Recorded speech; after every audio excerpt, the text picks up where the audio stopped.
ঢাকায় সিনেমার কিং খান শাকিবের বিয়ের গুঞ্জন চারিদিকে ছড়িয়ে পড়েছে।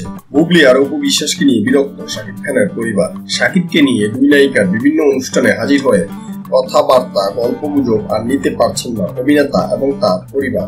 এমনই ইঙ্গিত দিয়েছে নায়কের ঘনিষ্ঠ সূত্র। শুধু তাই নয়, শাকিবের জীবনে জোরে সোরে চলছে পাত্রী দেখাও। শাকিবের ঘনিষ্ঠ জনেরা বলেছেন ঢাকার পাশের জেলায় পাত্রী দেখছে শাকিবের পরিবার। এবার আর নিজের পছন্দে নয়, পরিবারের পছন্দে বিয়ে করবেন অভিনেতা। অতীত ভুলে সংসারী হবেন শাকিব। অর্থাৎ বুবলির সঙ্গে যদি শাকিবের সত্যি বিয়ে হয়ে থাকে, তাহলে এবার তৃতীয় দফায় বিয়ের পিড়িতে বসতে যাচ্ছেন অভিনেতা। শোনা যাচ্ছে চিকিৎসক পাত্রী পছন্দ করেছে তার পরিবার।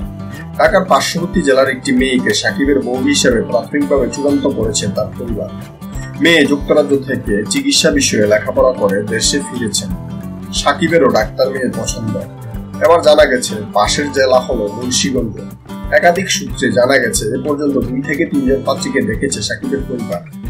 এর মধ্যে মুন্সিগঞ্জের চিকিৎসকের মেয়েই নাকি এগিয়ে আছে। সবকিছু ঠিক থাকলে চলতি বছরের শেষ দিকে ধুমধাম করে বিয়ের পিড়িতে বসবেন শাকিব খান। আর এই আয়োজনের পুরো দায়িত্ব নিচ্ছে শাকিবের পরিবার। শুধু তাই নয়, শাকিবকে নিয়ে কেউ কোনো মিথ্যাচার করলে আইনে আশ্রয় নেওয়ার হুঁশিয়ারি দিয়েছে শাকিব খানের পরিবার। পাশাপাশি জানা গেছে শাকিবের বাড়িতে অপু বুবলির প্রবেশে নিষেধাজ্ঞা দেওয়া হয়েছে। যদিও জবাবে বুবলি বলেছেন ছেলে বীরকে একা ছাড়বেন না তিনি।